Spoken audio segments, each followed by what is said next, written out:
হঠাৎ করেই না আমেরিকা আর ভারতের মধ্যে তেলের বাজার নিয়ে একটা বিশাল ভূ রাজনীতিক টেনশন তৈরি হয়েছে। তো চলুন একটু গভীরে গিয়ে দেখি এই উত্তেজনার আসল কারণটা ঠিক কী। আর এই পুরো খেলার শুরুটা কিন্তু বেশ নাটকীয়। ডোনাল্ড ট্রাম্প একটা সরাসরি হুমকি দিলেন, আর সেখান থেকেই পুরো ব্যাপারটা কেমন যেন রহস্যময় হয়ে উঠল। ট্রাম্পের হুমকিটা দেখুন, একদম ব্যক্তিগত পর্যায়ে। সরাসরি ভারতের প্রধানমন্ত্রীকে উদ্দেশ্য করে উনি যা বললেন তা হলো, প্রধানমন্ত্রী মোদি খুব ভালো মানুষ, কিন্তু তিনি জানেন আমি খুশি নই, আর আমাকে খুশি করাটা খুব জরুরি। ভাবা যায়? তো কাগজে কলমে বা অফিসিয়ালি যে কারণটা দেখানো হচ্ছে সেটা হলো ভারত নাকি রাশিয়ার অশোধিত তেলের ওপর একটু বেশি নির্ভরশীল হয়ে পড়ছে। আর এই নির্ভরতা যে সে নয়, পরিমাণটা শুনলে অবাক হতে হয়। শুধু গত নভেম্বরের কথাই যদি ধরি, ভারত প্রতিদিন 1.8 মিলিয়ন ব্যারেল রাশিয়ান তেল আমদানি করেছে। মানে গত 6 মাসের মধ্যে এটাই ছিল সর্বোচ্চ।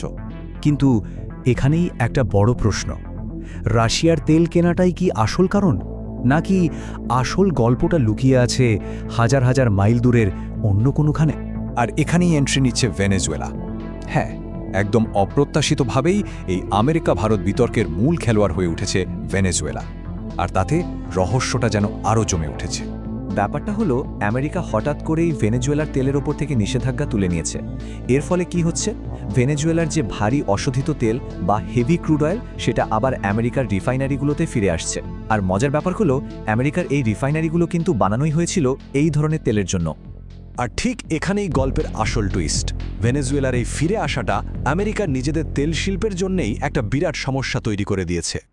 আচ্ছা, পুরো ব্যাপারটা সহজে বুঝতে হলে আমাদের হেভি ক্রুড আর লাইট ক্রুড অয়েলের পার্থক্যটা একটু জানতে হবে। দেখুন, ভেনেজুয়েলার তেল হলো হেভি বা ভারী। এটা বেশ ঘন, আর এটাকে শোধন করার জন্য স্পেশাল রিফাইনারি লাগে। অন্যদিকে আমেরিকার নিজেদের যে শেল অয়েল, সেটা হলো লাইট বা হালকা। এটা কম ঘন, আর আমেরিকার ওই বিশেষ রিফাইনারিগুলোর জন্য এটা ঠিক আইডিয়াল নয়। তো আগে কি হতো? আগে আমেরিকার রিফাইনারিগুলো কানাডা থেকে হেভি ক্রুড অয়েল আনত, তারপর সেটার সাথে নিজেদের লাইট শেল অয়েলটা মিশিয়ে একটা ব্লেন্ড তৈরি করত। এই মিশ্রণটাকে ওরা প্রসেস করত। এভাবেই আমেরিকার শেল অয়েল দেশের ভেতরেই কাজে লেগে যেত। কিন্তু এখন ভেনেজুয়েলা মার্কেটে ফিরে আসায় পুরো খেলাটাই ঘুরে গেছে। এখনকার বাস্তবতাটা কি? ভেনেজুয়েলার হেভি ক্রুড অয়েল সোজা আমেরিকার রিফাইনারিতে চলে আসছে। ফলে আমেরিকার নিজেদের লাইট শেল অয়েলটা আর মেশানোর দরকারই পড়ছে না, বা পড়লেও খুবই কম। আর এখান থেকেই আসল সমস্যাটা শুরু। আমেরিকার হাতে এখন বিশাল পরিমাণে দামি শেল অয়েল জমে গেছে, যেটা ওদের নিজেদের কোনো কাজেই আসছে না। তো এখন ওরা মরিয়া হয়ে গেছে এই তেলটা অন্য কোথাও বিক্রি করার জন্য। তাহলে এখন প্রশ্নটা খুবই সোজা, তাই না? আমেরিকা তাদের এই বাড়তি আর দামি শেল অয়েলটা বিক্রি করবে কোথায়? আর ঠিক এই প্রশ্নের উত্তর খুঁজতে গিয়ে আঙুল উঠছে ভারতের দিকে। আচ্ছা, আমেরিকার দিকটা তো বোঝা গেল, এবার চলুন ভারতের দিকে তাকায়। কারণ এই খেলায় ভারত কিন্তু শুধু ভিকটিম নয়, বরং নিজের স্ট্র্যাটেজি নিয়ে মাঠে নেমেছে। আমেরিকার এত চাপ, কিন্তু তারপরেও রাশিয়া এখনও ভারতের জন্য একটা বড় তেলের সোর্স। ভাবুন, ভারতের মোট তেল আমদানির প্রায় 35% কিন্তু রাশিয়া থেকে আসছে। আর ভারতও কিন্তু চুপচাপ বসে নেই। প্রধানমন্ত্রীর অফিস থেকে এখন প্রত্যেকটা রিফাইনারির কাছে রিপোর্ট চাওয়া হচ্ছে, সাপ্তাহিক রিপোর্ট।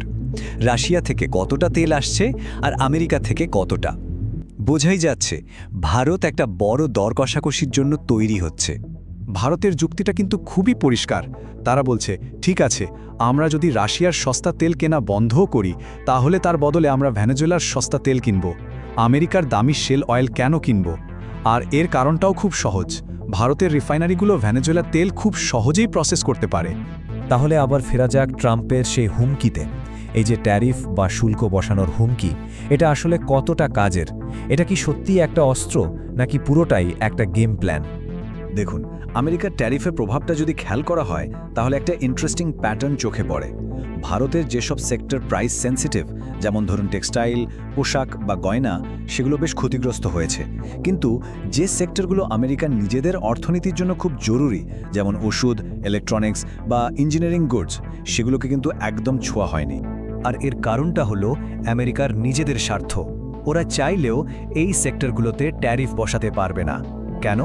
কারণ ভারতের থেকে আমেরিকার প্রায় 40 থেকে 50% জেনেরিক ওষুধ যায়। আমেরিকান কোম্পানিগুলো ভারতে বিলিয়ন বিলিয়ন ডলার বিনিয়োগ করে রেখেছে, আর আমেরিকার ফ্যাক্টরিগুলোর জন্য জরুরি অনেক পার্টসও ভারত থেকে যায়। তাহলে কি দাঁড়ালো?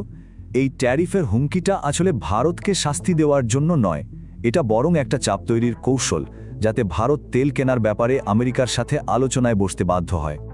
তো এই যে তেলের ভূ রাজনীতির দাবা খেলা চলছে, এর ভবিষ্যৎ কি হতে পারে? হতে পারে এই যে তেলের লড়াই আমরা দেখছি, এটা আসলে একটা নতুন গ্লোবাল ট্রেড গেমের প্রথম চাল। একটা এমন খেলা যেখানে আগামী দিনের দেশগুলো প্রাকৃতিক সম্পদই হয়ে উঠবে সবচেয়ে বড় অস্ত্র।